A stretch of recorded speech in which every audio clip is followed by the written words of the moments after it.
Now behave. Ow! That hurt.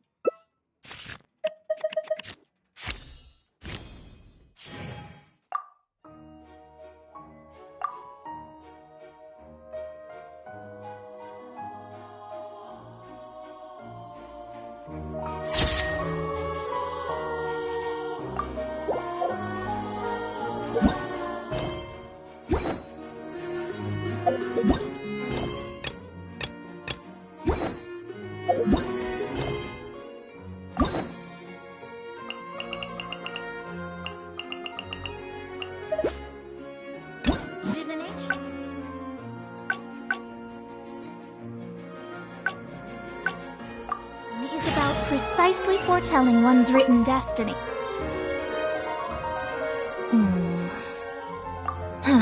Was that obvious, huh? We investigated so quickly. Is there still anything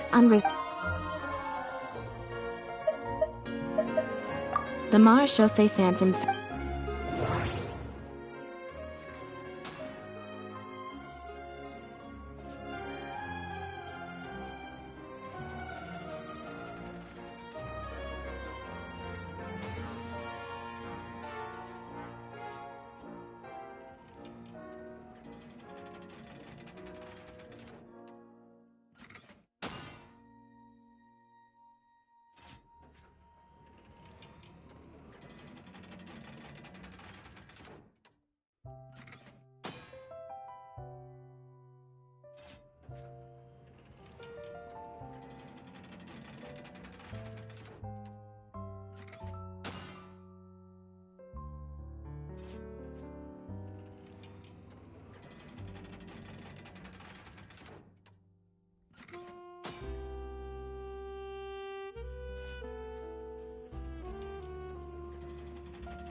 There's no need to rush.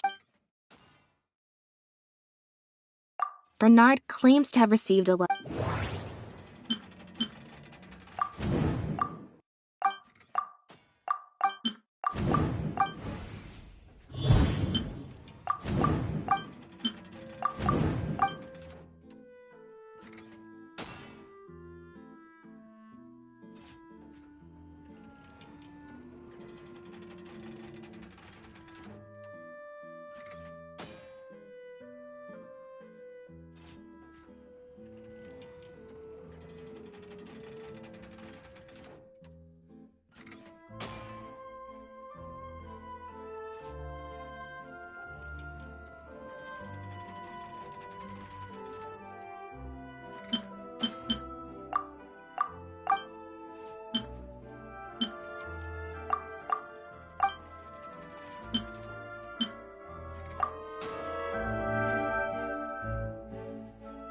There's no need to rush.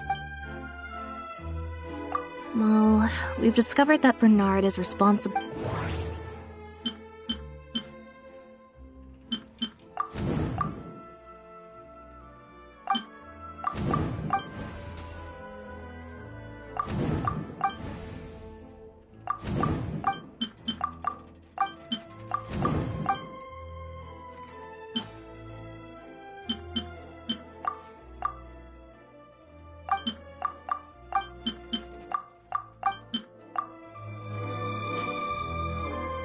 There's no need to rush.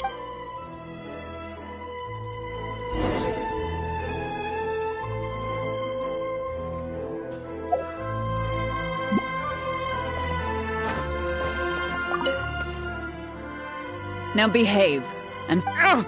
That hurt. Ow!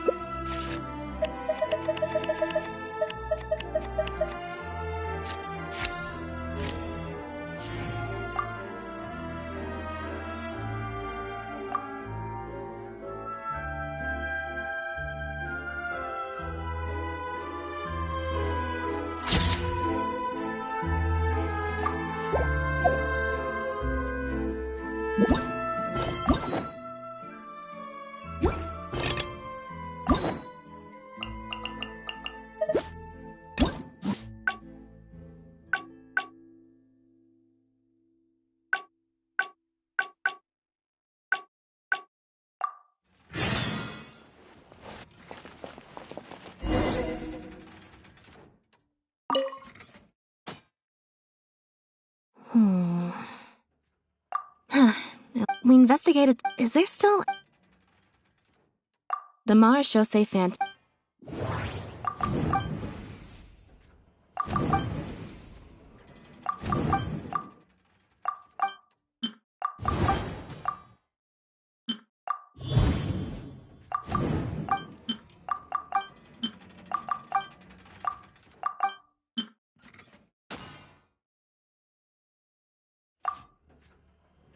Why would he leave such an obvious trail?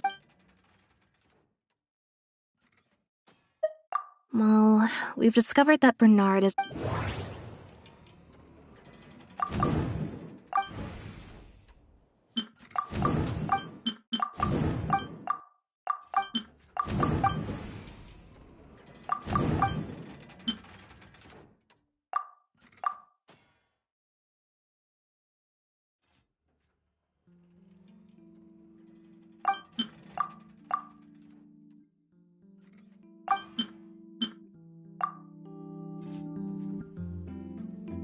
There's no need to rush.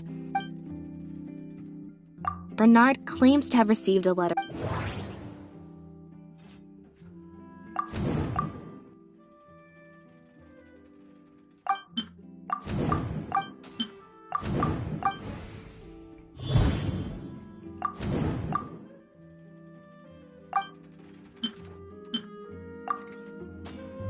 If Bonnie had imitation synth in her body, then she was a liability that had to be recovered at all costs. But, in thinking about it, Bernard, could it be that the person who wrote the letter...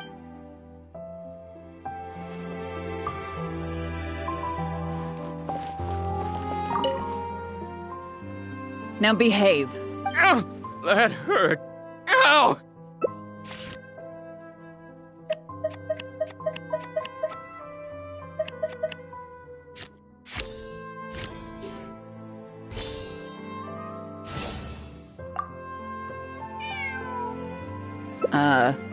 Is there something else you need for— Huh? I see. It all makes sense now. Hey, what are you talking about? Look, even our confessed criminal here has no idea what you're saying. Because he has been kept in the dark all along. And I assume it's the same with Pierre.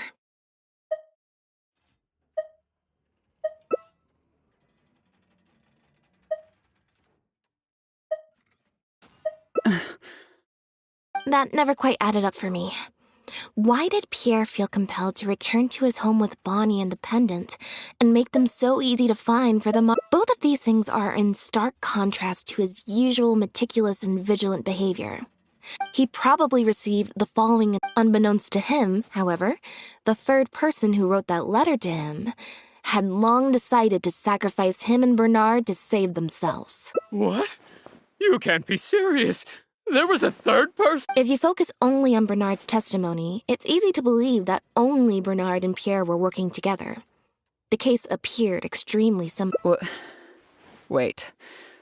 Yep, which is why the third person... Once they had instructed Pierre to expose himself, the third person wrote to Pierre again. Of course, Pierre's disappearance... All the third person would have to do from that point on would be to lead the Phantom to investigate the Humane Society and get Bernard to confess the... Wait, so you're... Chevra said that assumptions can be... They suggested that Pierre's disappearance... But if the disappearance is... Huh? Haven't you taken this joke? You deliberately fed us lies, getting the Marechaussee Phantom to notice Pierre, and you couldn't predict what they might possibly find if given enough time. This, of course, was the main weakness of your plan. As someone accustomed to acting from behind the scenes, you didn't want to take the risk of personally proposing. Once the Phantom expanded their search, it would only be a matter of time before they found Pierre's base. It wouldn't be long until the Phantom would figure out exactly how she had been mistreated. It was probably during your ambush of Pierre. Still, you soon found another opportunity. Before long... Like Bernard, you desperately wanted to confirm the contents of her stomach, so you hurried to find us.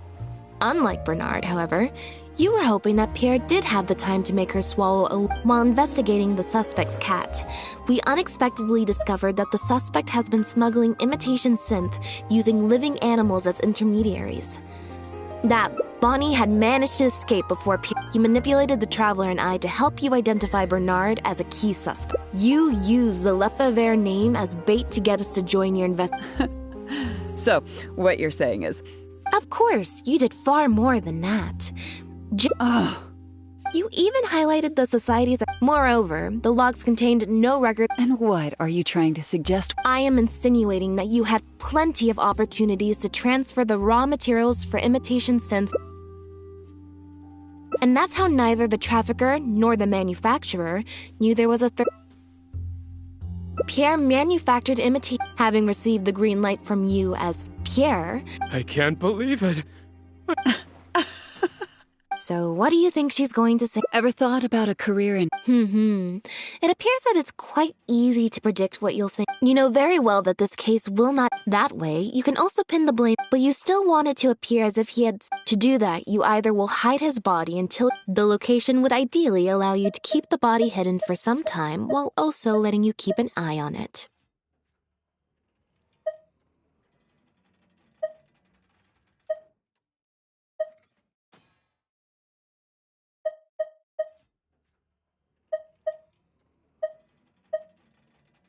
There are only so many options to hide a person's time of death, after all.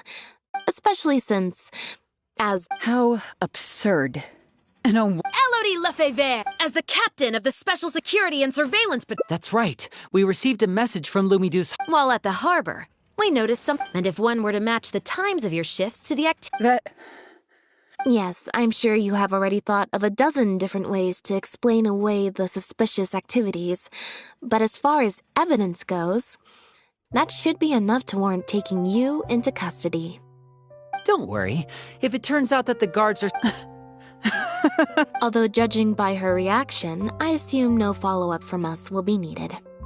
The Lefebvres were infamous for using disguise and infiltration to achieve their goals.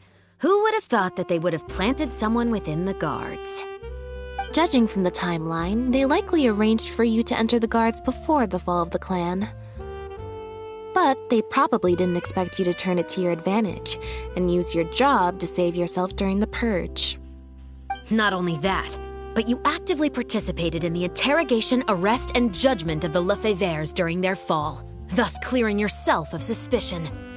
You brutally and cruelly abandoned your allies as soon as they outlived their usefulness, just like a lizard cutting off its own tail in order to live. You've been doing this for years. So you played me like a fool after all?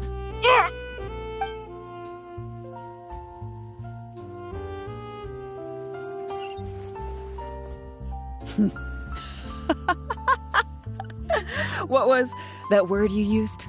Ally? You think that someone as foolish as him is worthy to call himself my ally? They were worthless scum, all of them. Not just Bernard and Pierre, but those Lefevres too. They always just saw me as a tool. I lost all my chances of a normal life just because I was born into their lot. Not only that, but because they wanted me to become an undercover agent, they stripped me of my name, too. I had to live in constant fear of them while they were alive. And even once they were gone, I had to continue to bury my heritage and my name. Always worrying that their enemies would come knocking at the door. Do you know anything about what I've been through over all these years? My life as the last Lefevre?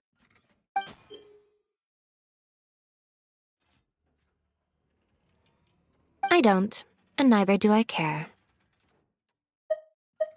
Are you for real? Aren't you a Lefevre victim too? Elodie, you're the only one still living under the shadow of a name. That's enough. Keep your hands where I can see them and do not resist arrest. If you have more to say, save it for the interrogation room. What a joke. What a joke! Hey! Don't come any closer. What's that?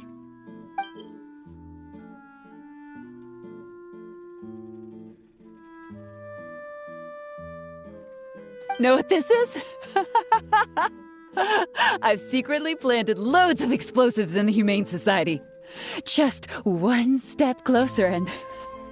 whether they're cats, dogs, or just unlucky human employees, they'll all be blown up into smithereens. Surely you bunch of goody two-shoes won't let that happen, right?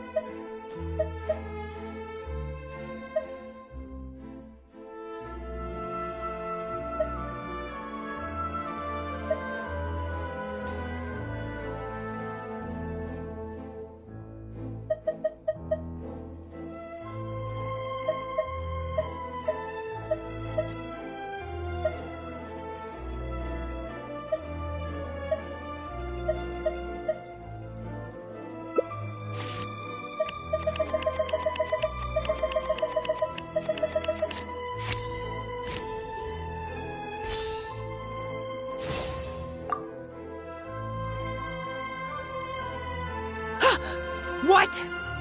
Hey! Don't do anything stupid! Guards! Gardamex!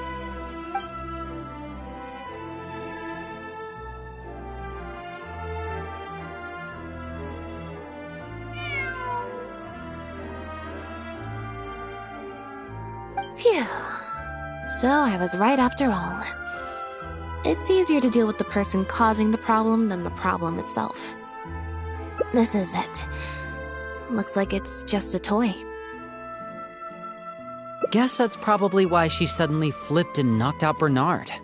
He probably knew that there were no explosives at the Society.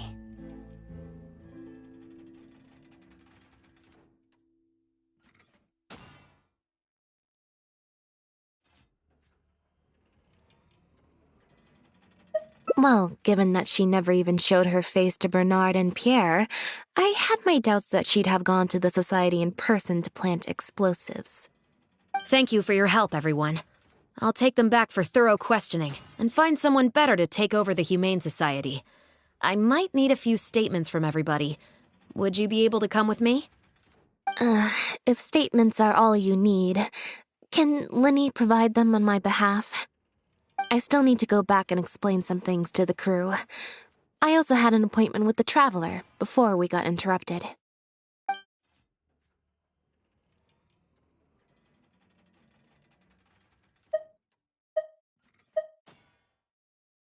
Ah, so you do remember. Yes, I invited you to come over to our place. Once I'm done talking with the troupe, I'll make a nice cup of tea and bring Bonnie to wait for you outside of my door.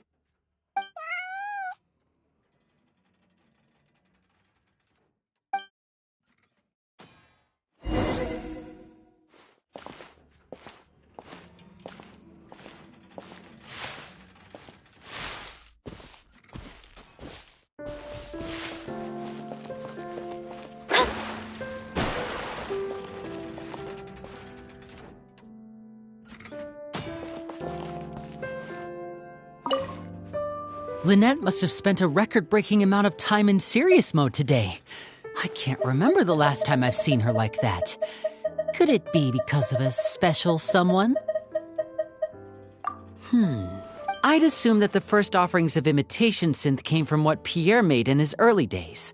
But since he was not experienced with running a clandestine operation, he was soon discovered by guard Elodie. Elodie saw the opportunity to make a great profit in his work, and perhaps even the chance of making a new life for herself, so she decided to cover his tracks. She started writing to him in Bernard's name, using what evidence she had compiled and the promise of enormous profits to blackmail him into cooperating with her. Unfortunately for her, she ran into Lynette. Even though my sister doesn't like to focus too much on a regular day, serious mode Lynette is one of the most perceptive people I've ever known. Still, all of that thinking really saps her energy. I need to go give some statements on her behalf, so I'll leave the recharging to you.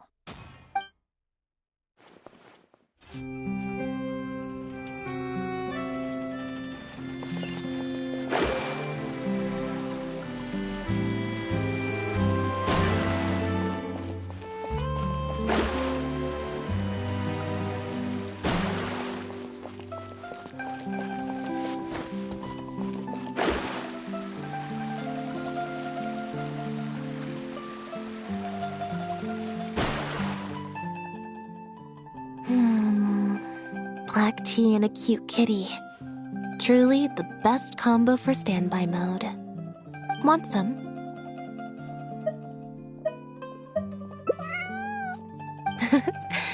I see she's already starting to snuggle up to you. Not at all.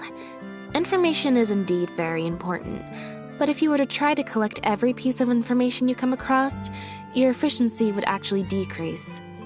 Plus, if you just think about it, what sounds more fun? Writing a statement or enjoying a tea party? Great answer. That'd be my pick too. Had we not run into that case, we could have spent the entire day like this.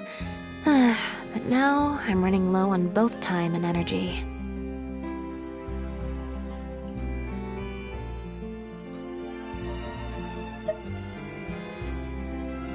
You're right. I can sense it.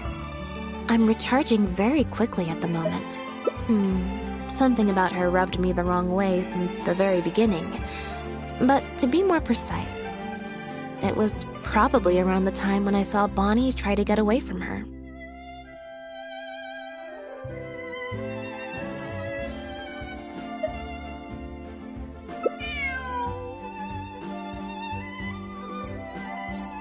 Elodie tried to get close, but Bonnie deliberately dodged her.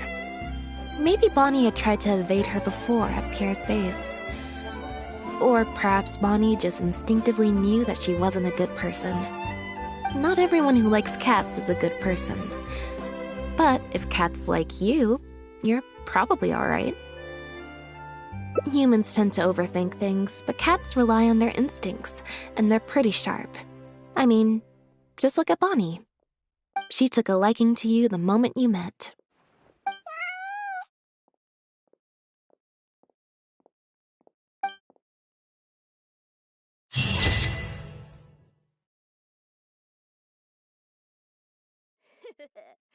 Take a guess. Fresh fruit, sweeter than syrup. There's no point worrying about the future. Hey, Sarah, Sarah.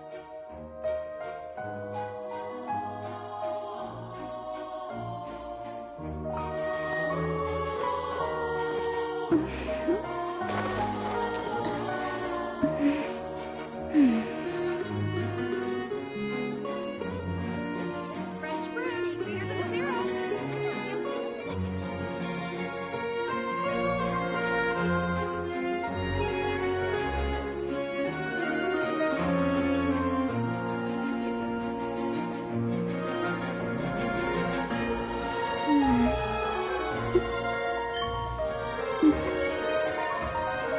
Fresh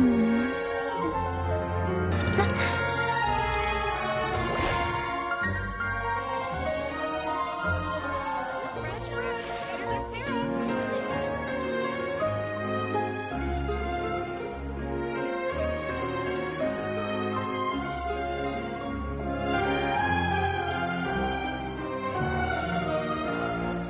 Astrologers must rid themselves of material desires. Only by ridding oneself of clutter can one see the true world around them. Fresh fruit, sweeter than syrup.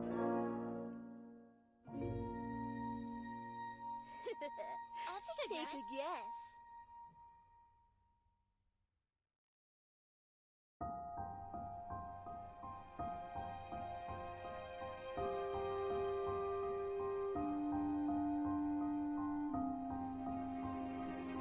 Divination is about precisely foretelling one's written destiny. Over-embellishing that fate only leads to misconception. I'll take a guess.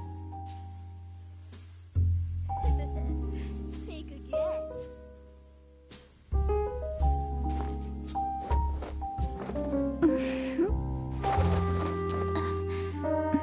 Wait. Fresh fruit, sweeter than syrup.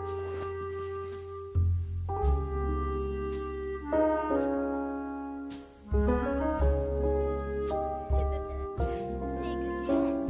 I'll take a guess.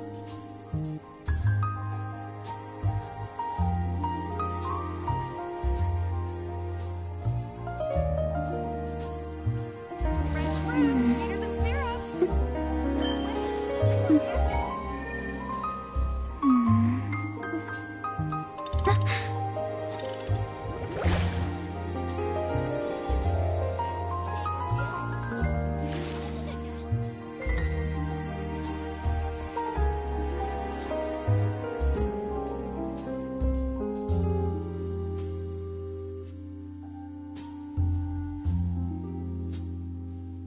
No way! Fresh fruit, sweeter than syrup.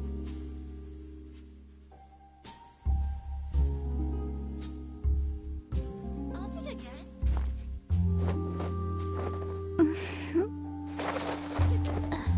Take a guess.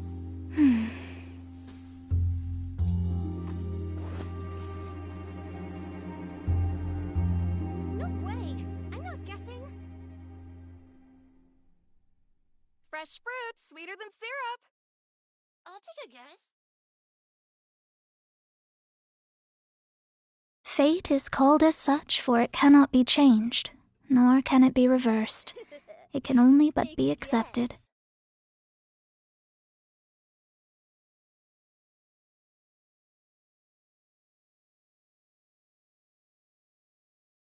Fresh fruit, sweeter than syrup. No way!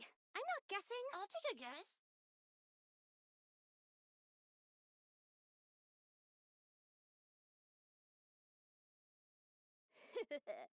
Take a guess. Divination is about precisely foretelling one's written destiny. Over-embellishing that fate only leads to misconception. No way! Fresh fruit, sweeter than syrup. I'll take a guess.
I didn't like that. Was I used?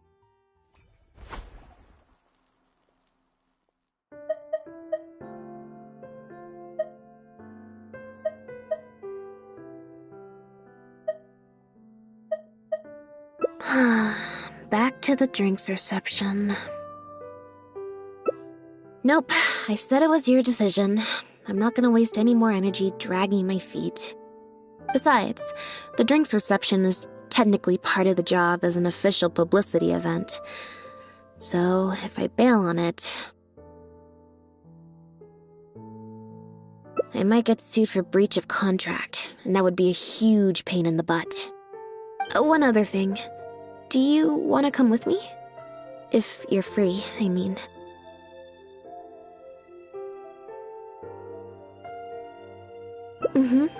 Thanks.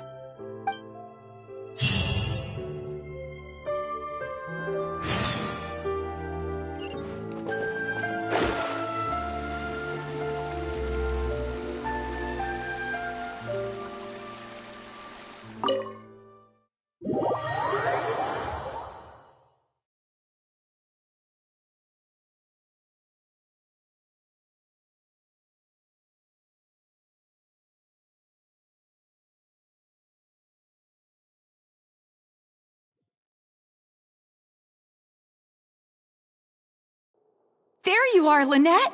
Where did you disappear to? Leone and I have been looking everywhere for you. Wait, where did you get the cat?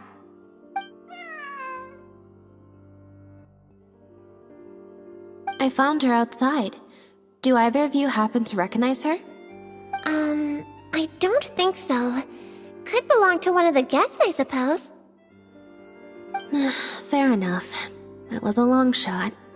So sorry we couldn't help you, Lynette. Don't worry. We'll ask around for you.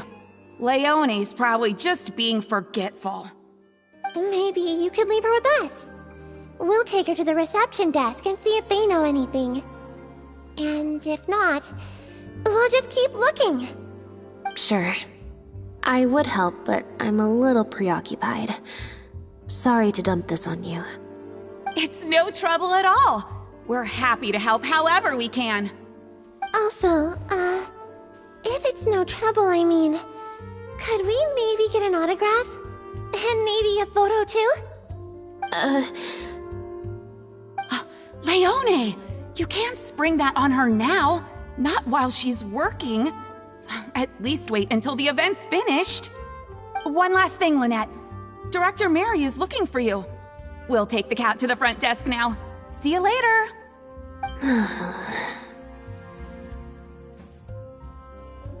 I'm not usually required at these kinds of events, so I don't even have an event mode. Alright, guess I'd better go see the director. Spectacular choreography, a masterpiece of mise-en-scène, and the performance, oh my, groundbreaking, dripping with, je ne sais quoi. My congratulations on another magnificent show, sir. Yes, I for one was particularly captivated by the clearly allegorical narrative undertones. The Lost Puppet shines a spotlight on the impact of technological advances in our modern society, particularly as they relate to changing modes of emotional expression and the challenge of mutual intelligibility. Such a pioneering work, so far ahead of its time, a tour de force of avant-garde theater. I can already see the headlines of tomorrow's newspapers. They will certainly be singing your praise, Director Mariu. But it was a group effort, of course. To convey emotions in a silent show with no facial expressions, the entire cast had to go above and beyond. Everyone truly outdid themselves. Speaking of the cast, Jillian, another strong performance from you in Director Mariu's latest show, as of course we've all come to expect from your numerous successful collaborations to date. That's quite an overstatement. I've only ever played supporting roles. On that point, you stated a few months ago in an interview that you were looking to secure a leading role in your next show. What led you to the decision to stay in a supporting role this time around? We had a discussion about this, and while Lynette hadn't previously performed in an acting role, we were blown away by her talent, and she was a perfect fit for this character. Quite simply, this was the role she was born to play. Exactly. I was honored to share the stage with her. Lynette worked extremely hard in all of the rehearsals, and she's an incredibly talented actress.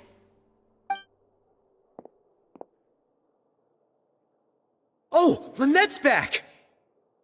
Hey, Lynette, where have you been? Were you in standby mode? Some reports say you switched that state to recharge after a show. Ah, method acting, of course. Such a compelling portrayal of a mechanical puppet could only be achieved by an actor who lives and breathes their role even while offstage. Those seemingly stilted movements were in fact an inspired portrayal of the character. The ostensibly bad acting, in reality, was the product of supreme acting skill. Oh, I went outside and there was this cat there, so I played with the cat for a bit. A cat? We've long heard that you are a kind soul, as well as an incredible actress. No wonder your debut performance has garnered such popularity. This show looks on track to break box office records for avant-garde theater. Lynette, any words for the fans? Not really, no. I believe Lynette is trying to say that the act of performance itself is the actor's true means of connecting with their fans. Oh, I see. Lynette, any comments? Right, exactly. But don't you want the fans to know how you're feeling right now, after the hugely successful opening of your first ever show? That's true. I'm sure the fans would love to learn a bit more about you, too. How interesting.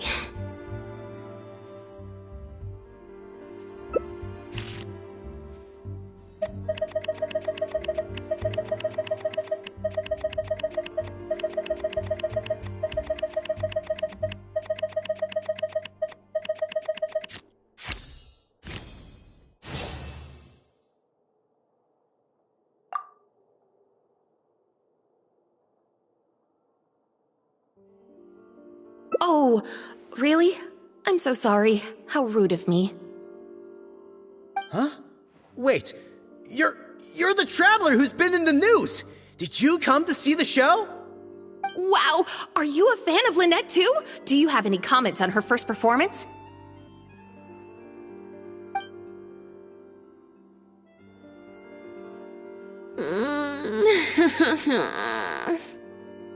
Yeah, it's just...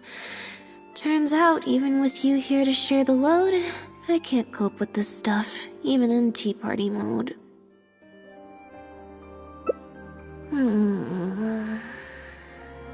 It's a power-saving mode for participating in conversation at tea parties.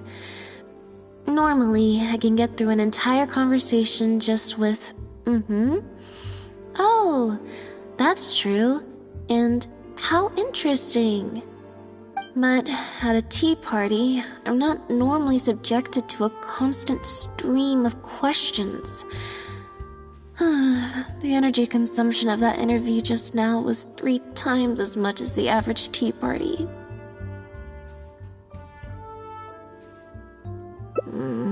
I think I'd rather pray that I never have to do it again. Lynette? Director Mariyu would like you to join the group photo to commemorate the successful opening of the show.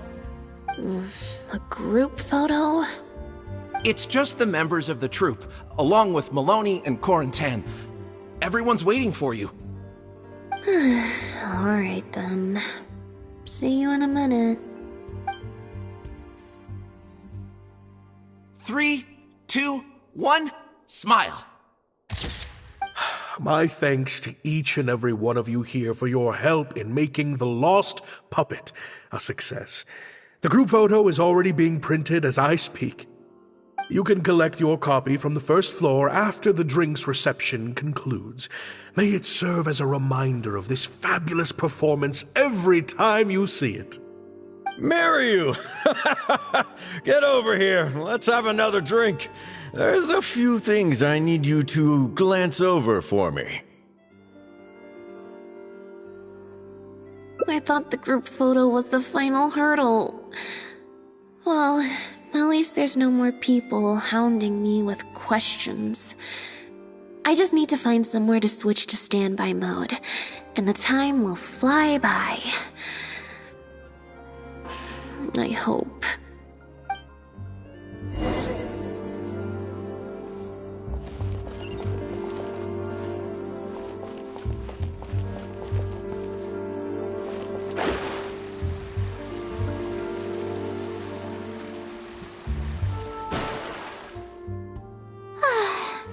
Hotel de Bour's Ile Flottante is as wonderfully sweet as ever.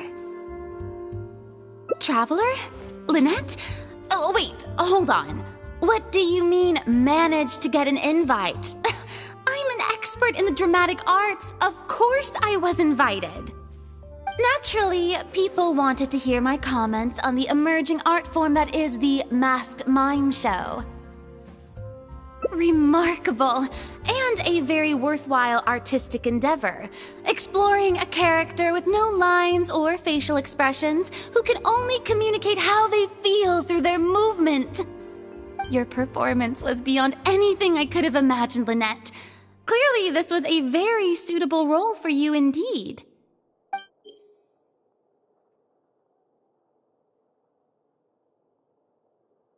Huh? Is something wrong? No, it's nothing. Please go on. Oh, basically, I think I'd give it a positive review overall, just not as gushing as the crowd downstairs. So, you thought they were pretty over the top too? In fairness, it's normal to bring along some vocal supporters for publicity when a new show opens. But still, this was something else. Then again, I'm no specialist in avant-garde theater. Maybe I'm just not well acquainted with their review criteria. Or maybe it's because I came to the show with some preconceived expectations. I did happen to see the original draft of Maryu's script a while back. What original draft? Oh? He didn't show it to you? It must have been a few months ago. He came to me to get some advice from an experienced performer's perspective, and then asked if I could write a few reviews of his new play. I had a lot on my plate at the time, so I had to turn him down. I only skimmed a few sections, but they seemed quite different from the final version. I can't say I remember the plot, but I don't know. The protagonist just seemed more complex, I guess, especially in the last two scenes. Still a mechanical puppet on the outside, of course, but she seemed to have more emotional depth on the inside. Emotional depth? Oh, I'm just thinking aloud here. Don't take it to heart. Besides, a script and a play are two very different beasts. There are so many fine details to consider when turning a story into a stage production, more than most people could imagine. Especially with a novel art form like a masked mime show. I'm sure Maryu had his reasons for the changes he made. Change of topic. I see you've escaped the crowds to seek refuge on the second floor. Fame can be overwhelming at first, can't it? Perhaps you'd benefit from hearing about the experiences of a veteran celebrity such as myself. No thanks, I'm good. Pretty sure this will be my first and last time in this situation. Hey, at least let me finish. I have top tips on dealing with belligerent reporters, slipping away to hunt down snacks during the intermission. Tell me everything. First, take a seat, mon ami. We must partake of Hotel de Bour's fine desserts as we talk, lest they go to waste.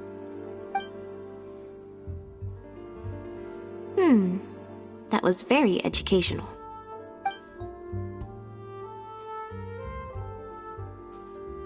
I expect most of the people downstairs have left by now. Time to grab my copy of the group photo and get home.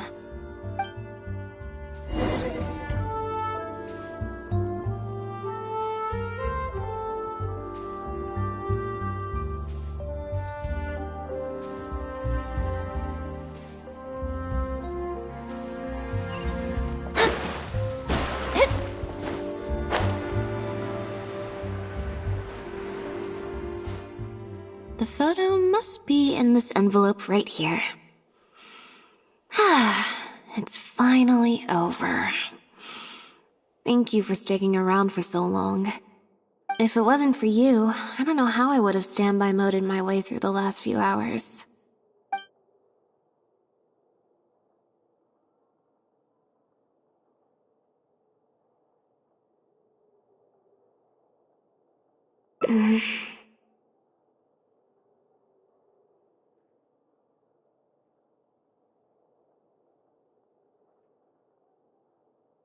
It's fine. It's just... It was such a minor thing. While I was on stage, there was a moment when I felt like someone was looking at me. It was only for an instant, and I didn't even see who it was. But somehow, I knew it was a look of contempt. I got a vague sense of it again during the reception. Like someone was giving me an evil stare. But I couldn't figure out who it was. Normally, I'm used to lurking in the shadows on the stage and spying on other people. So, it was strange, feeling like I was the one being spied on this time.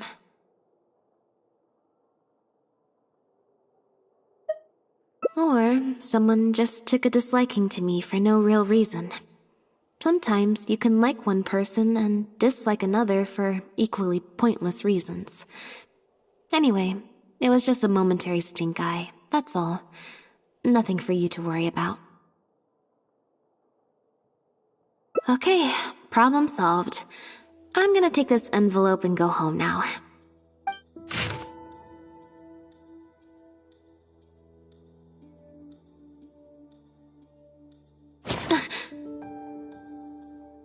You have destroyed this work of art. Step down from the leading role at once. Based on the tone, I'd say threat letter is right.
I don't think we're gonna find any more clues here.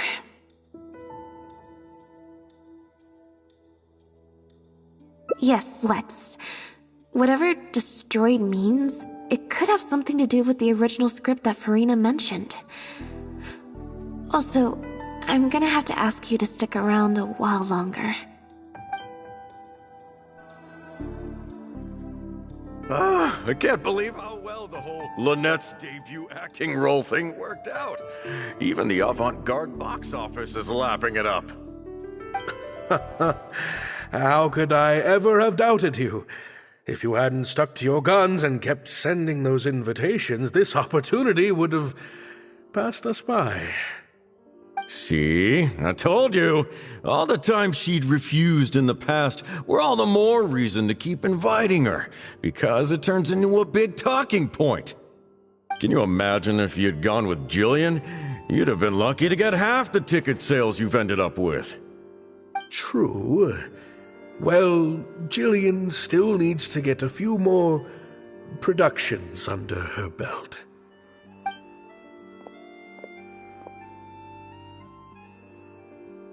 Do you have a moment, Director Mario? Oh! Ah, if it isn't the star of the show! We were just talking about you.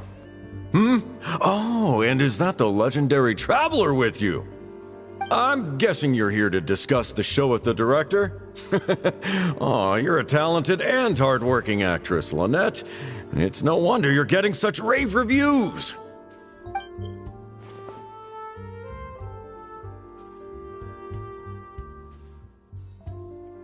I'll leave you artists to discuss your work in peace.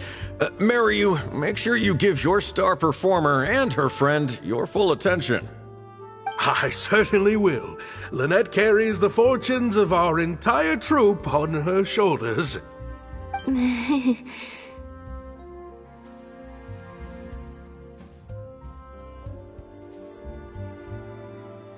Mr. Maloney. An investor or something, I think. I've never asked him. So, what can I do for the two of you? I'm afraid I'll have to dash soon as I'm meeting some friends from the newspaper. Otherwise, I'd love to stay longer.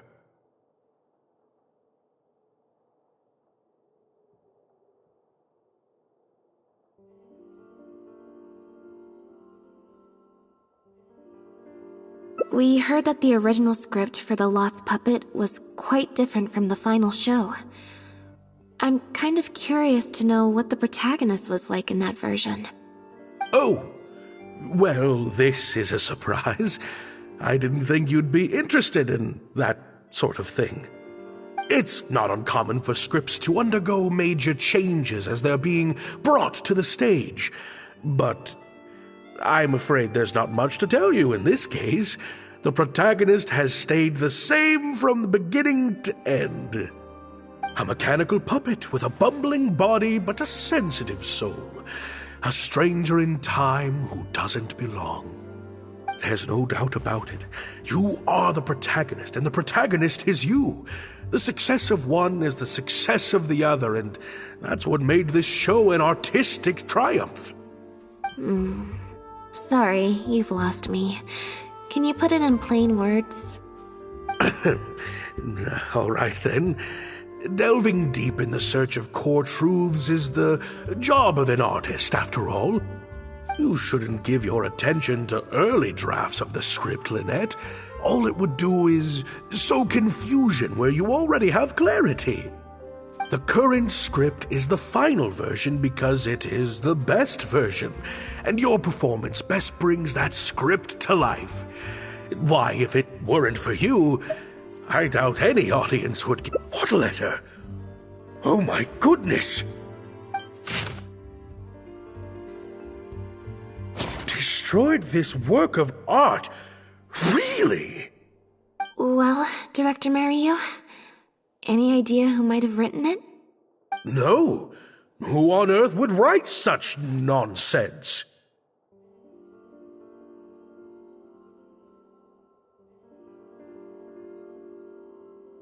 Absolutely not. Without Lynette, this show would be over. Everyone's hard work would go to waste. No, there's no way that this is someone from the troupe. Yeah, maybe Jillian could fill in for me for a while. What? No way, out of the question. The protagonist has to be played by Lynette. Jillian can't... She's just not what the audience is looking for.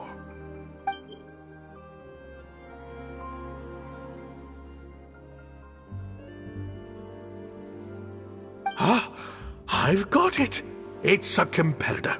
Yes, this letter must be from a competitor of ours who's trying to get under Lynette's skin.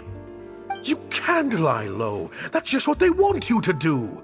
The moment you step back from performing, they'll put their rumor mill into overdrive and drag us through the mud. They're just waiting for their chance to kick us while we're down. A competitor? Really? Definitely. Those lowlifes. Slander and libel are all their specialties. They drown out the truth with a flood of misinformation, and they stop at nothing once they get riled up.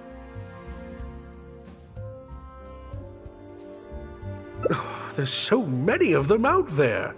Fame always seems to attract haters, no matter what you do to try and keep everyone happy. But don't worry, I will get to the bottom of this. Stay strong, Lynette, and keep up the good work on stage.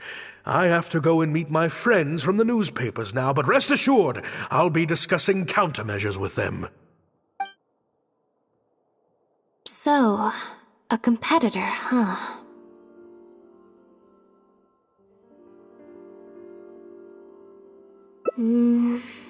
I kinda doubt it. We've dealt with those types before. Usually their goal is to steal our venue for their own show, or to cover up a scandal by planting a story to divert public attention. But at the moment, I don't think anyone's got a reason to do any of that stuff. Let alone pull a stunt like this. A threat letter is quite extreme.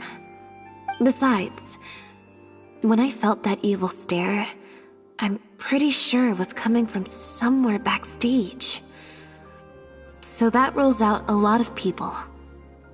I'm actually more concerned about Maryu. When I mentioned Jillian, his reaction was pretty unusual.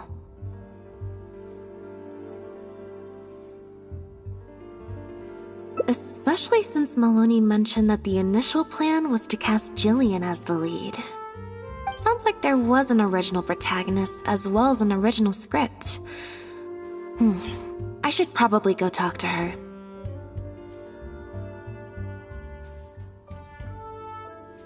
Yep, she told me she lives in the Flow of Sandra.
Lynette?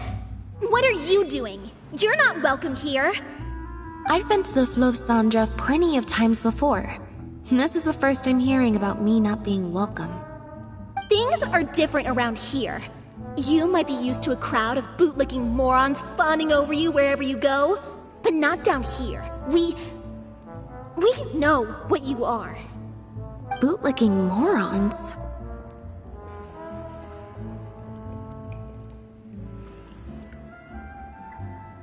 I don't know. I've never met this kid before. Gina, stop that! Go home now! Jillian! No buts. How many times do I have to tell you? That had nothing to do with Lynette. If you don't leave right now, I swear I'll never invite you to one of my shows ever again! Jillian!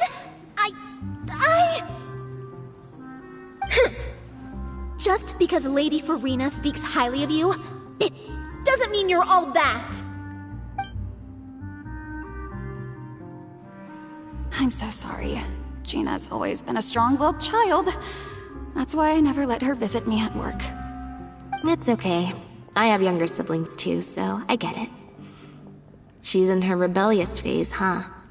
If you let angsty kids get you riled up, they'll drain all your energy. So don't worry, I won't let it get to me. Well, this situation's a little different in this case, but still, thank you. So, what brings you to the Fleuve Sandra?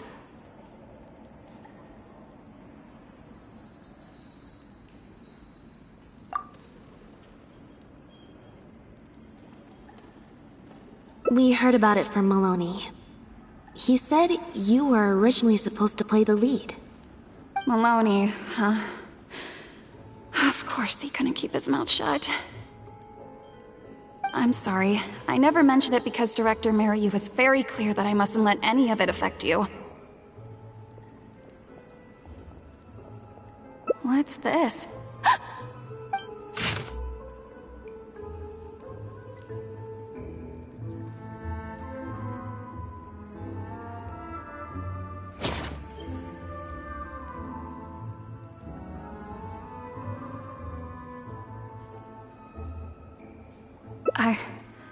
I don't know, who would do something like this? Don't be scared, Jillian. Just tell us what you know. Okay, I'll try.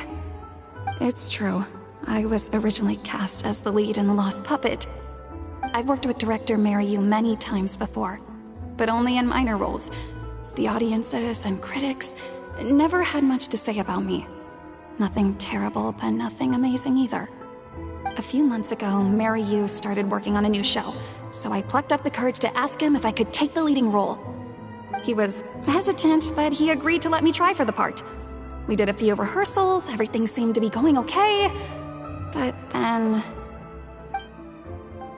There's been a change of plan, Jillian. The leading role will now be played by Lynette. Lynette? But she always turns these things down, doesn't she?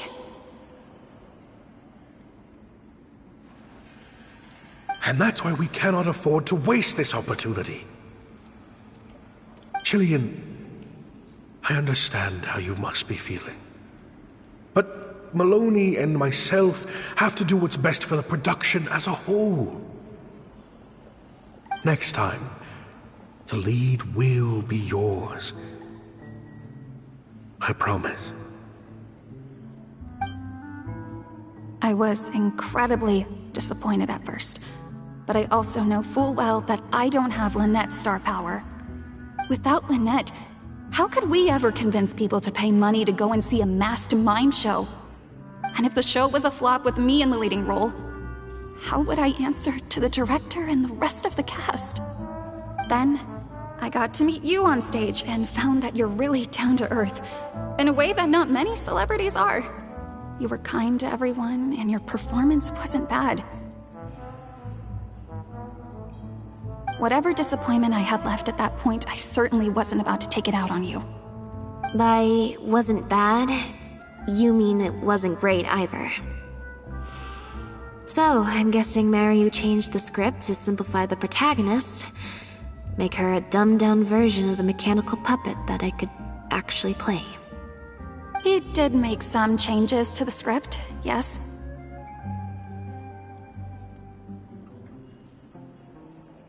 Jaik, one of the other actors. He likes to collect Dr. Mariyu's old drafts because he hopes to be a director himself one day. He also lives nearby. I can arrange for you to meet him at the tavern. Makes sense. I always see him talking to Maryu. Alright, see you at the tavern then.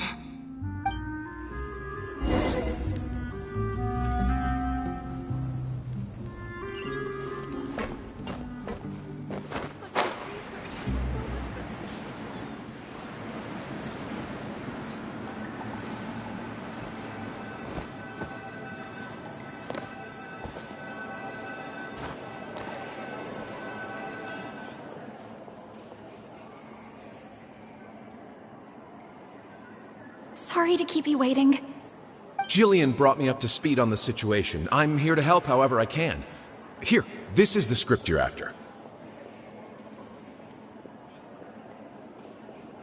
That's always the way with pen and paper drafts. Even the final script is full of last-minute changes by the director. There should be a cleaner copy of the original script in here somewhere. Sorry, it's all a bit mixed up. I just grabbed the whole stack of paper since I was in a rush. No problem. Now activating search mode. I'll go through one page at a time.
The protagonist returns to the ruins where she began and performs a dance in honor of her deceased companions. She dances until her joints have rusted stiff and mechanical parts are falling from her body. Yep, that's not something a novice could hope to pull off after just a few months of rehearsals.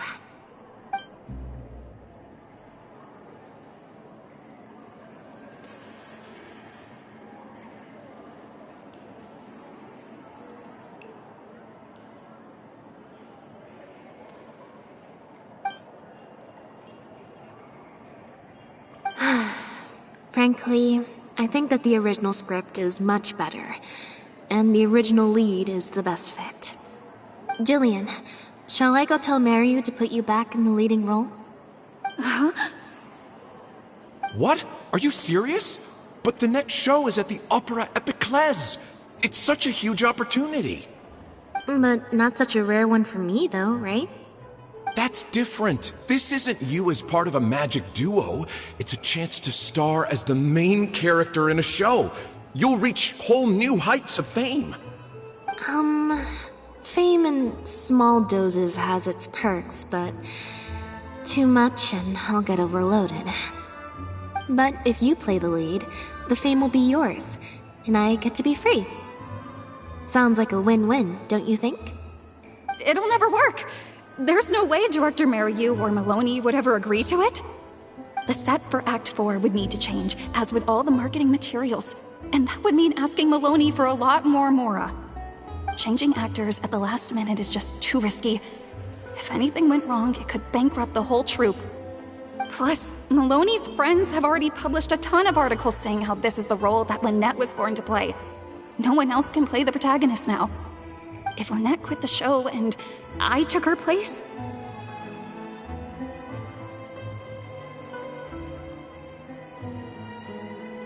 If Lynette left, they'd sooner stop the whole show than let me take her place. Stop the whole show? But all the people in the troupe, months and months of everyone's hard work would all be for nothing.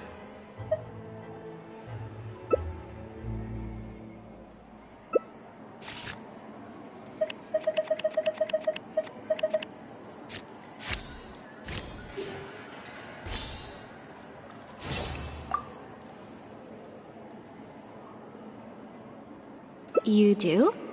What is it? That's a bold plan. I'm in. You know, it's a little crazy, but it might actually work. No way!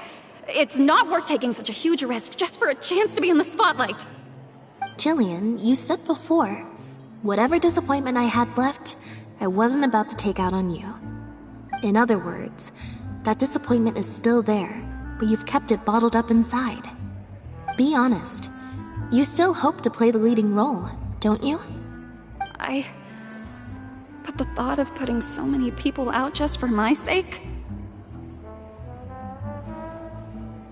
You think they'd be put out? That's not how I see it. Jillian, you were more dedicated than anyone during the rehearsals for the original script. We all saw how hard you worked for this role.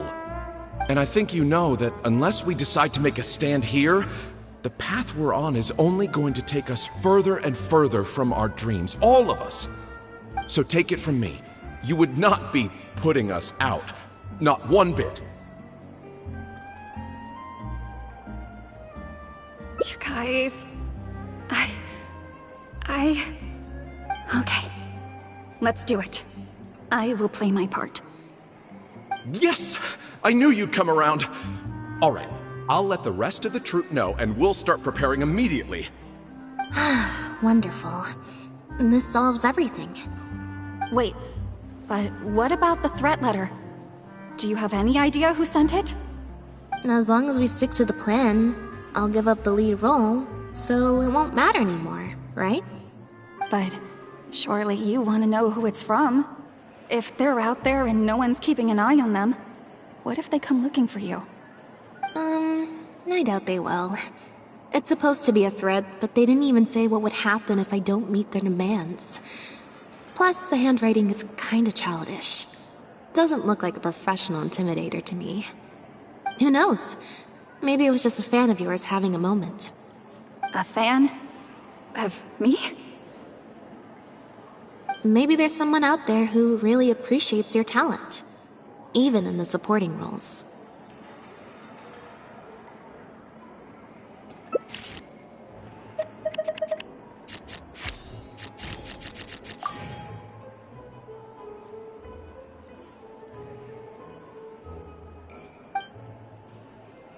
It's getting late.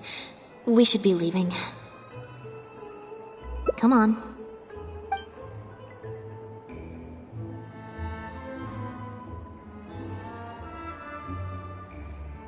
Sorry for manhandling you. You looked like you were seconds away from figuring out who sent the letter, so I had to act fast. It was Gina, Jillian's sister.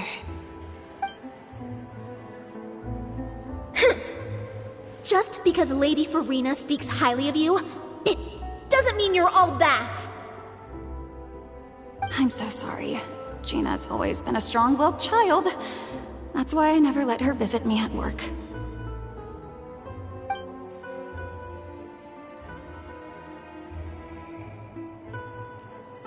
I guess she must have snuck into the drinks reception and overheard our conversation with Farina. She idolizes Jillian, both as an older sister and an actress. And she watched as the dream role Jillian had been waiting to play for so long got snatched away from her by some amateur who's never acted before. To make matters worse, all the critics were hailing this amateur as a perfect fit for the role, and even Fontaine's former biggest star was praising her abilities. Yeah, that pretty much sums it up.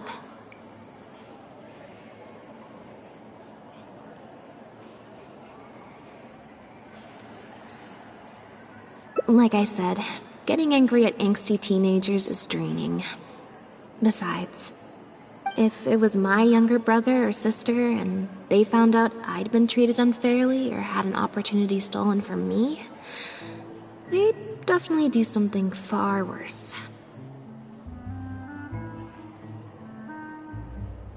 I was in Jillian's position once.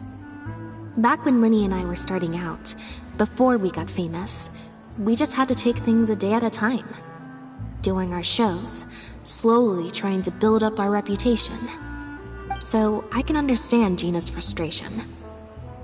Still, she could definitely use some pro tips on how to write a threat letter. No, the way she looks at me is indignant, frustrated, but not malicious. Plus, she didn't even try to hide how she felt. Whoever was giving me that evil stare was backstage. Blending into the crowd at a drinks reception is one thing, but trying to blend in backstage, where everyone's on high alert waiting to be called on stage, would be a lot more difficult. We'll find out who it is before too long. In 2 days' time, at the next show, I think it will become very clear. On that note, guess I'll see you at the Opera House. Bye for now.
Whoa, you're here.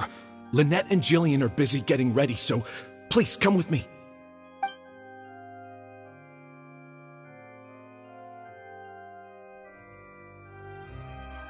That puppet in the middle, is that Lynette? She's so pretty. It's starting. Keep your voice down.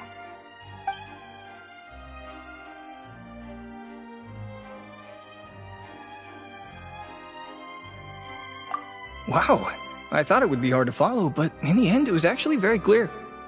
Even though her face was expressionless and she didn't speak the whole time, I felt like I could really understand how the protagonist was feeling.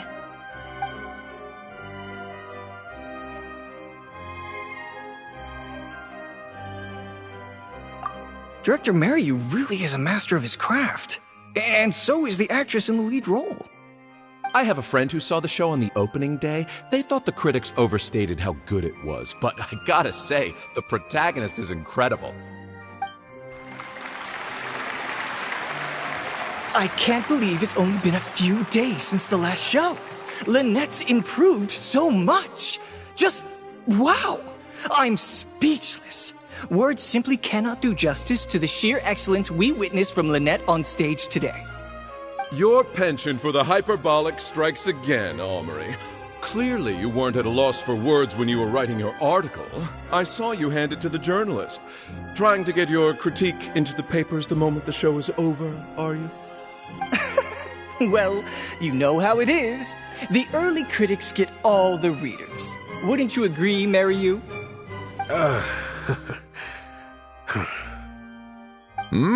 What's the matter? Cat got your tongue? The first half was a huge success. Even I could tell the acting was top tier.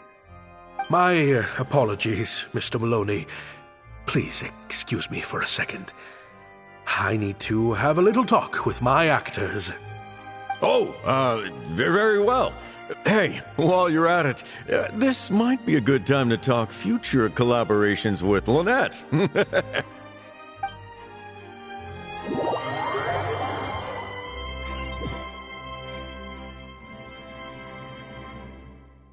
Are you guys sure this is gonna work? What if Director Mariyu pushes back? We're already halfway there. We can't back out now. All we need to do is stick to the plan. What is this plan that you're so intent on hiding from me, Director Mariyu, I thought you were talking to Maloney and the critics. Korantan and Armory have both finished their articles. I went to greet them as a mere formality, but you seem to have availed yourselves of my absence during the first half to defy me. What have you done?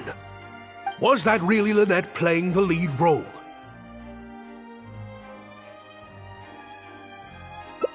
Ta-da!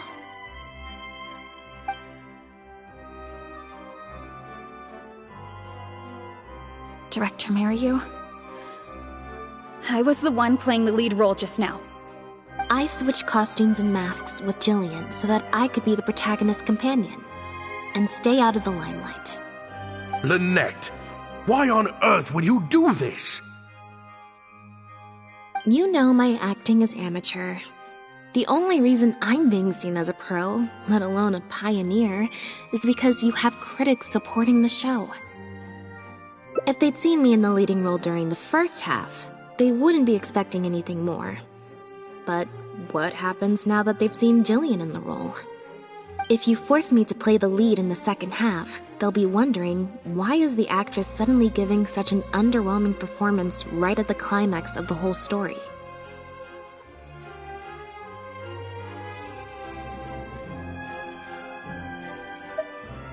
These are just some of the questions that will be on everyone's minds during the second half. And those questions will follow them out the doors of the theater after the show ends. There's only one way for you to save your reputation, and that's to keep Jillian as the lead all the way to the end. Absolutely not. I'd sooner announce that we're having technical difficulties and need to stop the show. If I keep Jillian as the lead for the second half, what do you think will happen in the curtain call when she takes her mask off? Everyone will see that we've changed actors. What will your fans think? They're only here because of you. And what about all the critics who support you? If we get on the wrong side of them, it'll be the death of the whole show. There'd be tickets to refund, fines to pay for breach of contract. The whole troupe's hard work would go down the drain. Don't you see how much this would cost us? You can't just take a job on a whim, then abandon your responsibility the moment you don't feel like doing it anymore. You're playing games with other people's hopes and dreams. Director Mariyu, please. You're not being fair to Lynette. Actually, Jillian, he's half right. I did kind of take this on a whim. But my responsibility here is making sure you get back the role that belongs to you. And I guess part of that responsibility lies with me, considering I badgered you into accepting the job.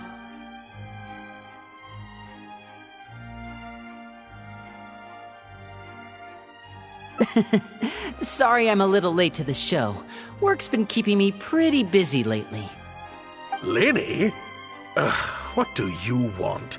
Do you think you can snap your fingers and make all my problems magically disappear? That might be a little tricky, but instead, I could make something else magically appear.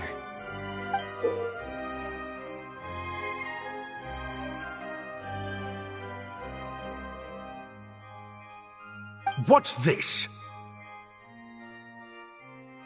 A draft complaint letter, my contract, your legal fees, reimbursement for the tickets, and an advance on the penalty fee for breach of contract.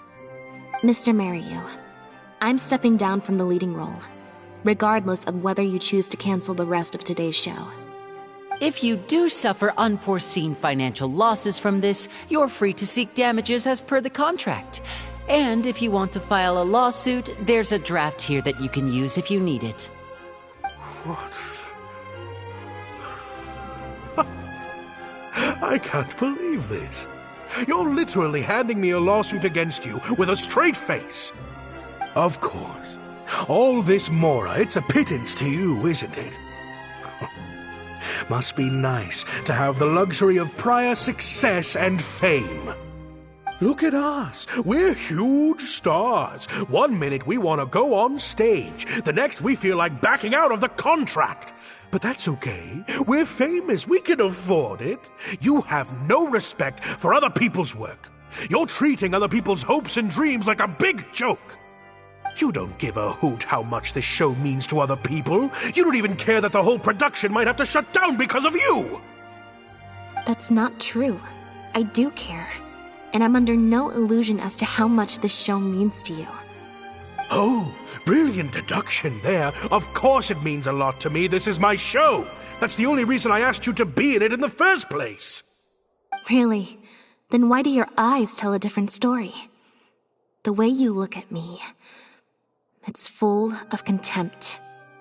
Almost as if I've destroyed your work of art.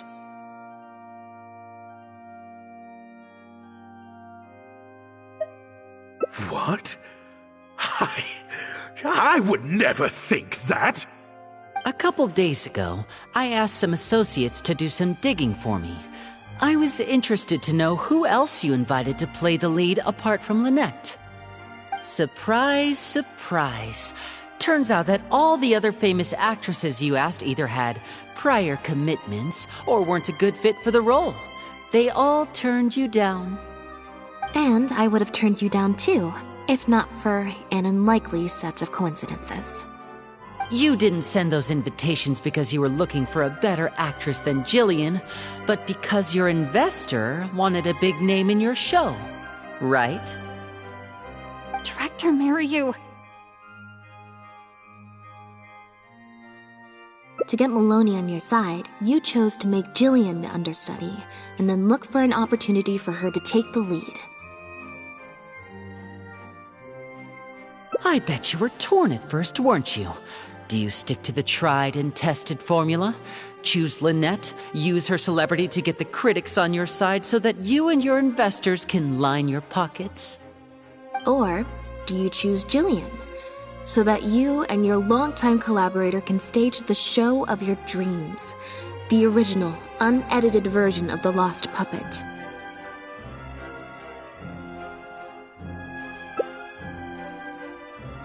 Oh, I didn't! I didn't betray myself!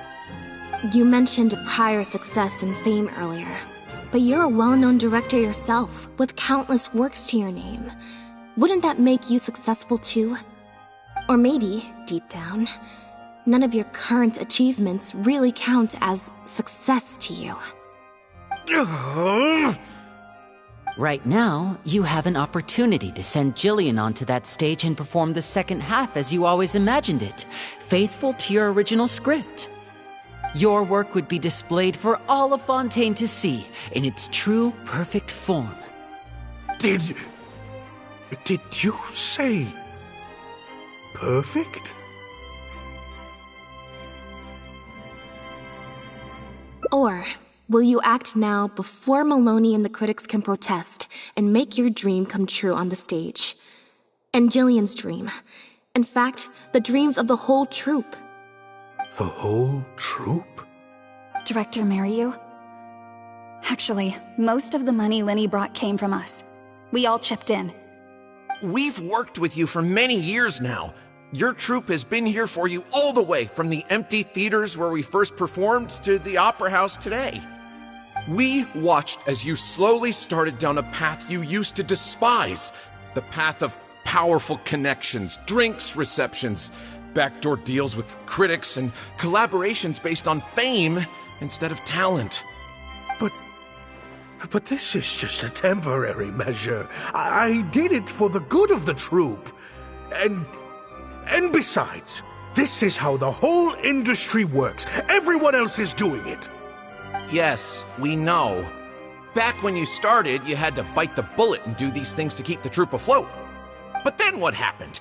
You began to embrace these methods more and more, becoming so reliant on them that every show you put out is overhyped by the media, and every script you write is edited to suit some celebrity's needs. Surely you must have noticed what's happening. While we've been performing at bigger and bigger theaters with each show, the applause is getting quieter and quieter each night, and the criticism from people who've seen the show is growing. Maloney's friends are sycophants. They don't care if the audience is disappointed because the show doesn't live up to their glowing reviews. They praise the things they like and skirt around the things they don't. Look, I know everyone's using the same promotional tactics, but does that really make it okay?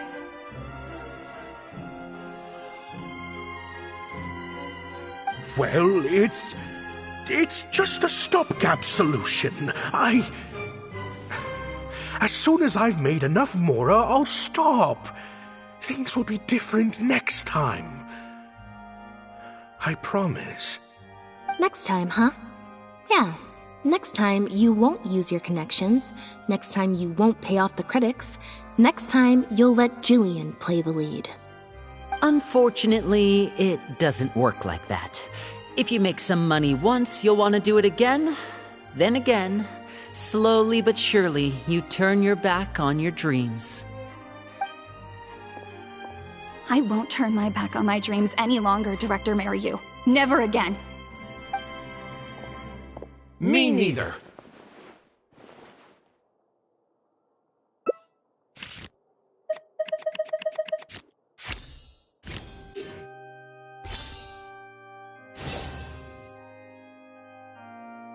I had dreams too. What?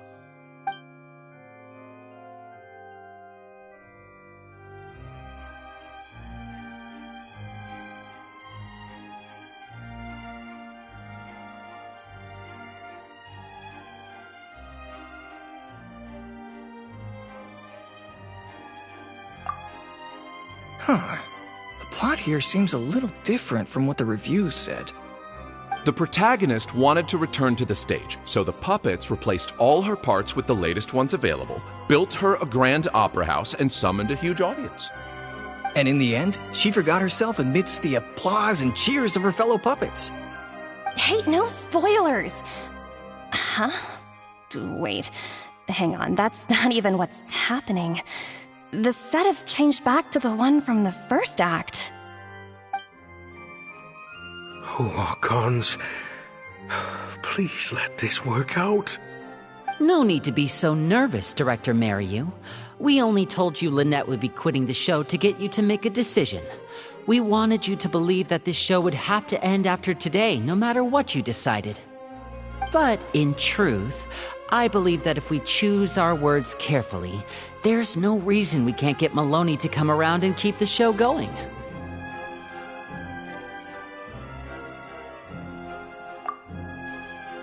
You really thought this plan through. But I'm not upset about what you've done. What's worrying me now isn't how Maloney will react or whether the show will get cancelled. It's the audience.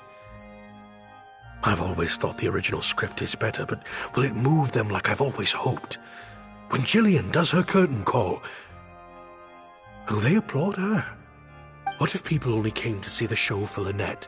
And because of the reviews, what if they don't really care about the show at all? It feels like I've been hiding inside my safe little castle for too long. And now I'm scared to go outside the walls and hear what people really think. We're right here with you. We'll watch it to the end.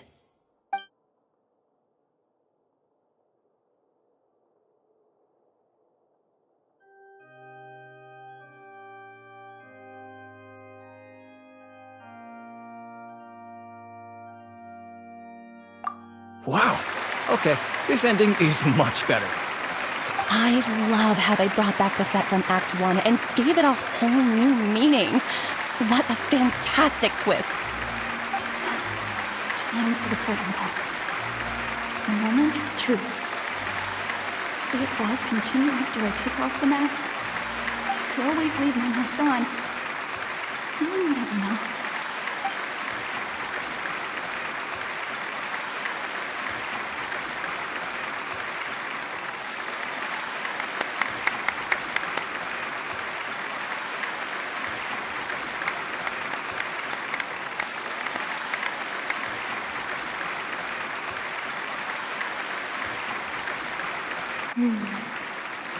This is what fame looks like, when it's truly deserved.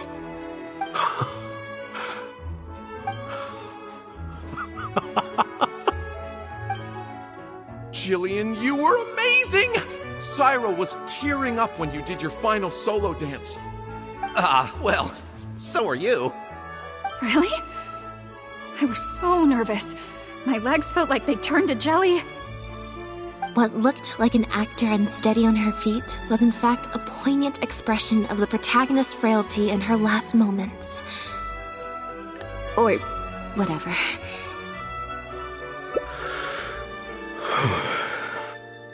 Hey, Mario! What the heck was that? Why wasn't Lynette playing the lead? Our articles are already going to press. You better have a good explanation for this. It was my... Hey now, it was all of our... Hold on. The decision was mine, and mine alone. They had nothing to do with it. If you have any concerns, gentlemen, then please direct them to me. Marry you? So it was you? Well then, I trust you'll have no objection to me pulling the plug on this production.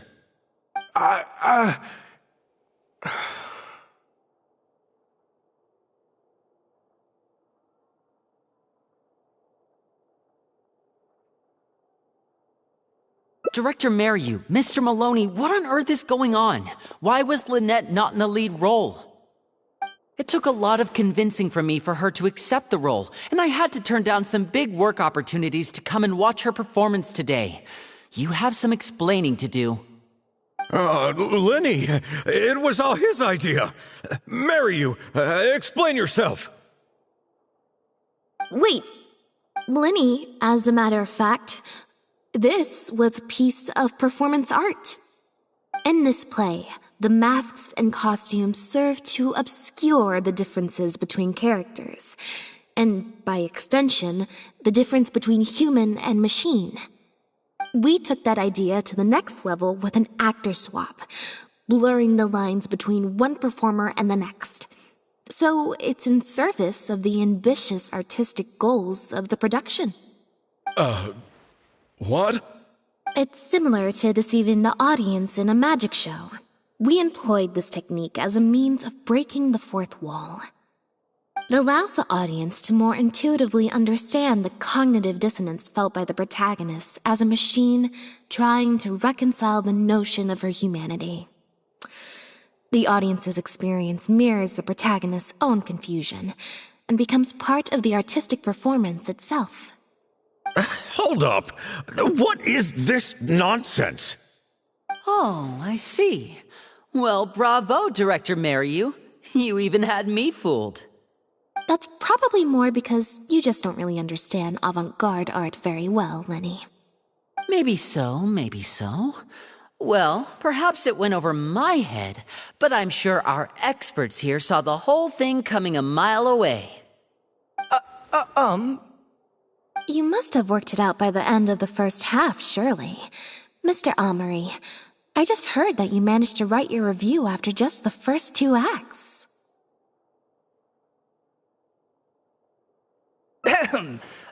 Yes, you're right. Director Mariyu and I are old friends. You should have said something. Then I could have played along even better. Yes, well, to deceive the audience, you must first deceive your closest companions. I have to give credit to Lynette and her experience in performing magic. That's what inspired me to take my art to the next level. You mean your show was partly inspired by Lynette's background in magic? Well, in that case, I'll have to plug it to everyone I know. Unfortunately, I think Mr. Maloney is going to cancel the show. Cancel the show? Mr. Maloney, is this true? While I accept that deceiving the audience in the manner you did certainly has artistic merit, this is not a magic show, and we don't want our audience demanding their money back. A very valid criticism, and one that I humbly accept. If that happens, we're prepared to reimburse and apologize to any audience members who weren't satisfied with the experience. Plus, it looks like Jillian is better than me at delivering the excellence people want to see. I'm sure audiences will be very happy with the show if she's allowed to stay in the leading role. Maloney, I believe there should still be time to tweak my article. From the look on Lynette's face, I think she's being sincere. Oh, one other thing. We managed to get a meeting with Lady Farina earlier. All thanks to the Traveler's reputation, of course. Anyway, she agreed to write a review focusing on Jillian's performance and the quality of the show as a whole. She promised to give her honest opinion. And I'm sure today's audience will be discussing her performance too. There's sure to be a variety of opinions. Oh, I mean, art at its finest, clearly. But I'll have to give it some thought before I decide exactly what to write. Oh, of course. Always good to put some thought into these things. Especially now, with a growing range of voices out there. I imagine competition for readers becomes more fierce when everyone's discussing the topic. Corentin, Amory, let's go.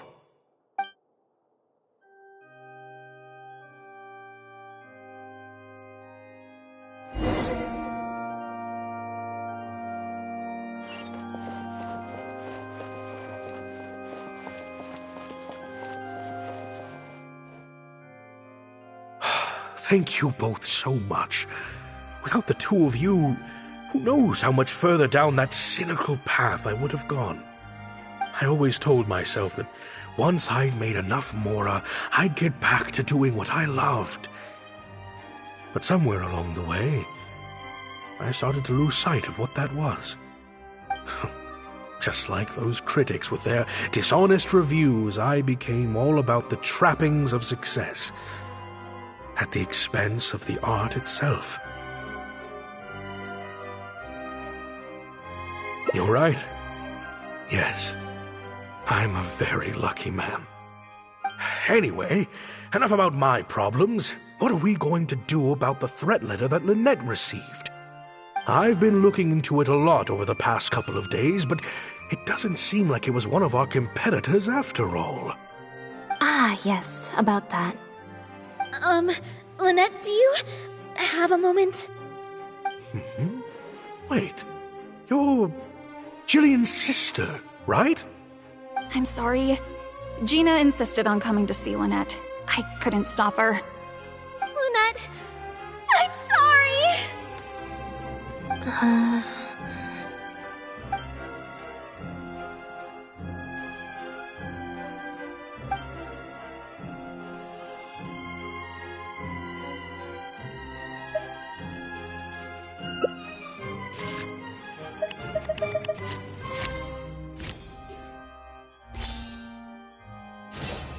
Yeah, me neither. Wait, but... Oh, do you mean when we ran into you at the Full of Sandra? And you said some mean things to me? As I recall, you were only trying to look out for your sister. It was just a few words spoken in anger. Don't worry.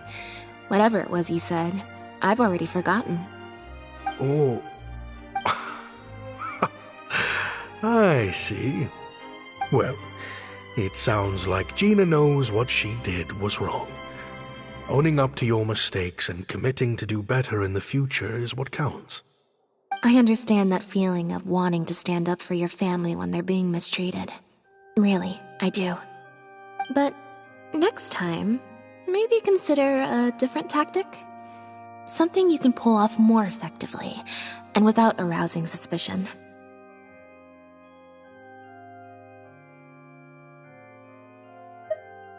Got it. Thank you, Lynette.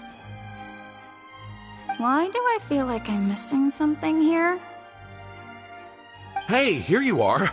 I was wondering where you'd all run off to. Great! Everyone's in one place. That makes this so much easier.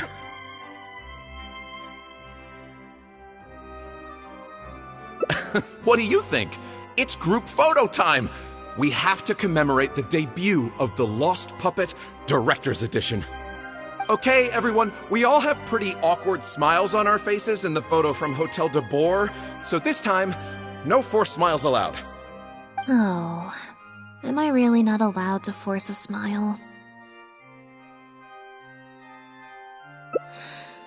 I'll try, I suppose. I think I can manage.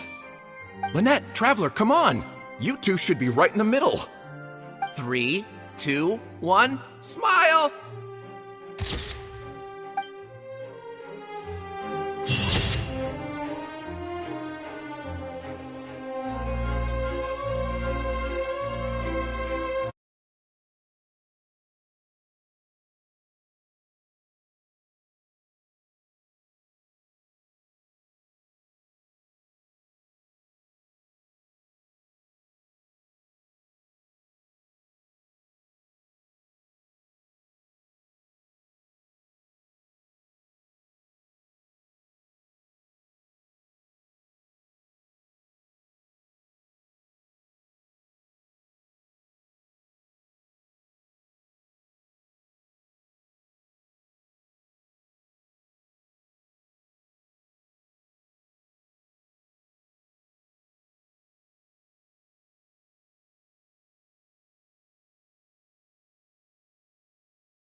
Divination is about precisely foretelling one's written destiny. Over-embellishing that fate only leads to misconception.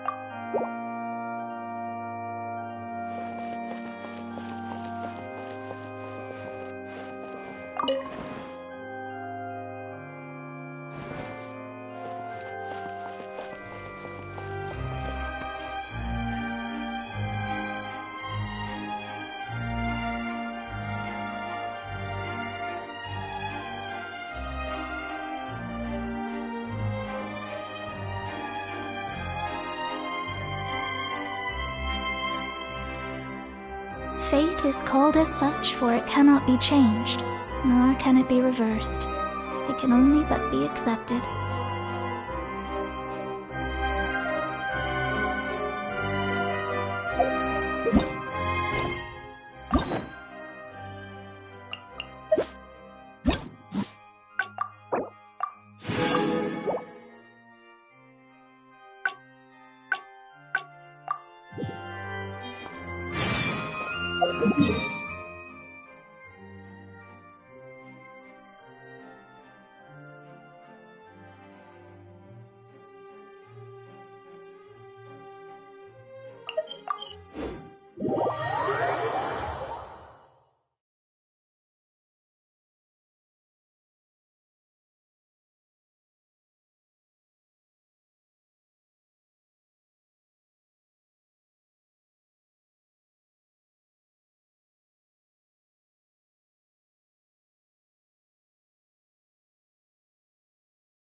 Huh.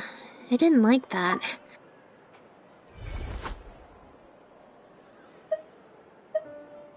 So, we're looking for Bonnie's owner?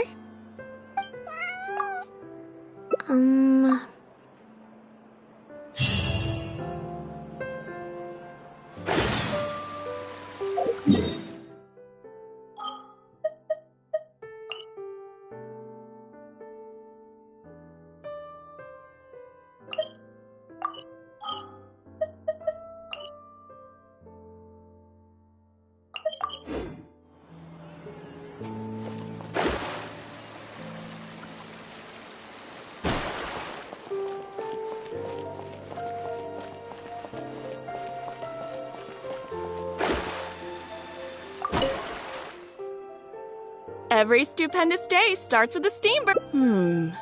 I don't think...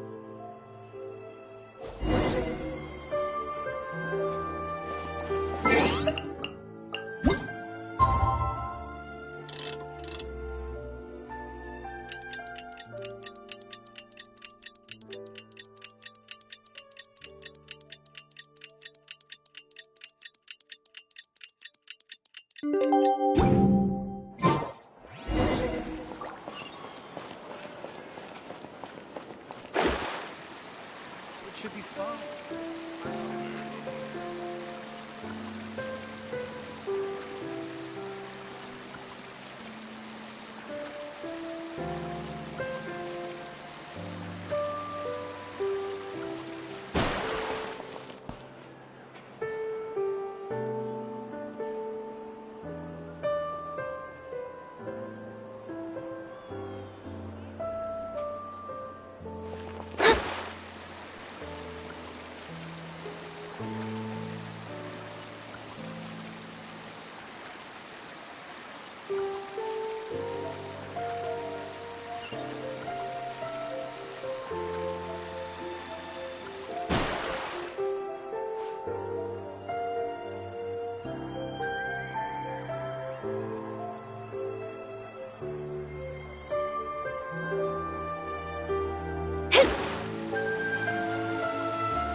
I believe this cat belongs to me.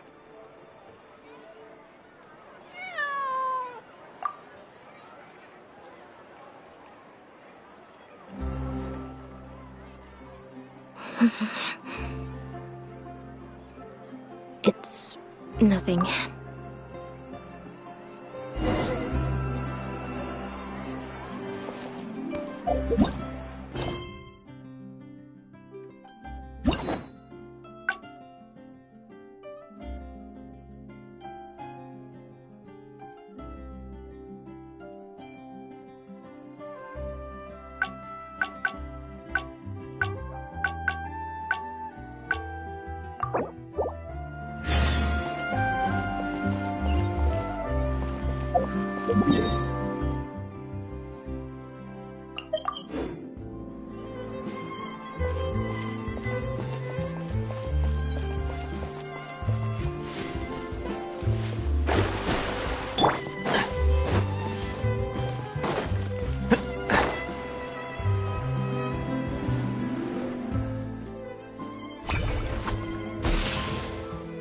Huh. I didn't like that. Was I using it wrong?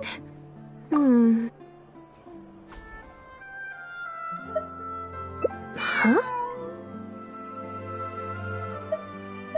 What you're saying is, since nobody's come looking, I can just keep hanging out with Bonnie for a bit longer? Is that really okay?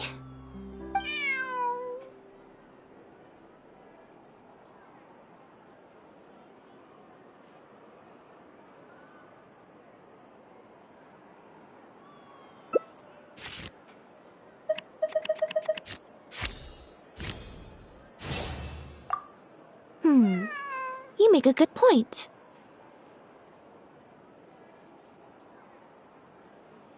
Okay, well, assuming Bonnie hasn't strayed too far from where she went missing, there's a chance we might bump into her owner in either the Steambird offices or the restaurant.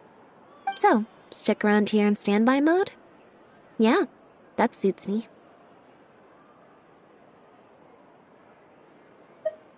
Oh, good idea. Bonnie's definitely hungry. May as well. We could be here a while. When I was trying to find somewhere I could space out earlier, collect my thoughts, I figured the cafe might be a good shot.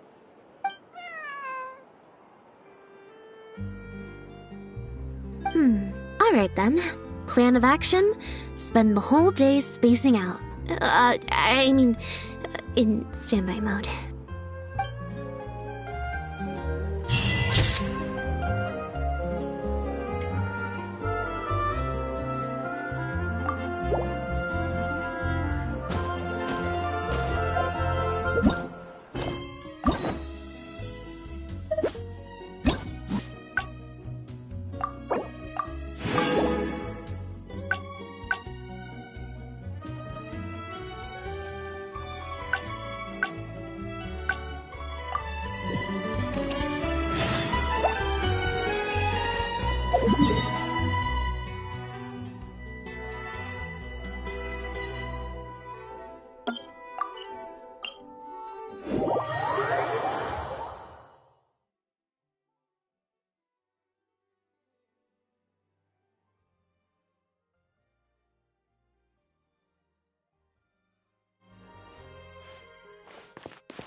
I think the next one's That's right, but I just want our No two cases are alike. The details guide the story. Welcome to the Opera Epiclese.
Thank you both so much.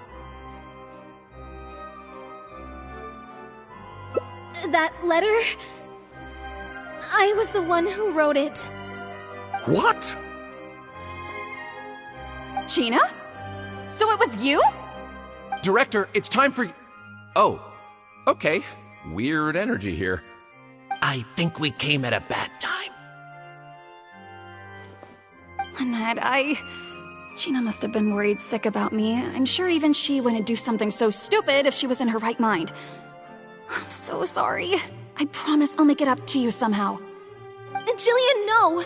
This is completely my fault, and I'm the one who should have to bear the consequences. I got the wrong end of the stick and completely misjudged. Well, since I haven't actually suffered any losses, seeking redress could be difficult. Maybe we could just let this one slide? Really? Are you sure? After all, Gina wouldn't be the first person to ever misjudge me. Right? True. True. In any case, I think we can all agree it was a misunderstanding and nothing more. No need to overcomplicate things. But still, I was wrong. If that's what you really want, then how about helping out backstage? Huh? Backstage? The crew could always use an extra hand. Plus, it'll give your older sister a chance to keep an eye on you and stop you getting into any more trouble. Thank you, Lynette. Really, thank you so much.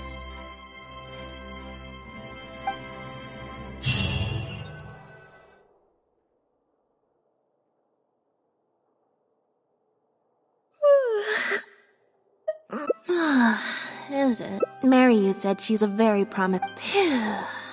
Freedom at last. I'm happiest when I get to sit in a quiet... Yep.